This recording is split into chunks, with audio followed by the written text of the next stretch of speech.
আসসালামু আলাইকুম। সবাই কেমন আছেন? আশা করি সবাই অনেক বেশি ভালো আছেন। নতুন আরেকটি ব্লগ ভিডিওতে আপনাদের সবাইকে স্বাগতম। আমি এখন আছি আমাদের গ্রামের পাশেই ছোট একটি কৃষি জমিতে।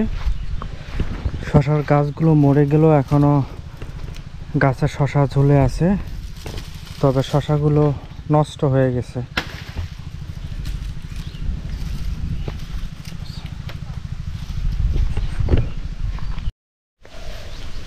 গ্রাম অঞ্চলে একটা প্রবাদ আছে যে যত বেশি পরিশ্রম করতে পারে সে তত বেশি ধনী ব্যক্তি। কথাটি সম্পূর্ণ সত্যি নয়। যদি তাই হতো তাহলে আমাদের দেশের সবচেয়ে ধনী ব্যক্তি হতো কৃষকরা, কারণ তারাই বেশি পরিশ্রম করে।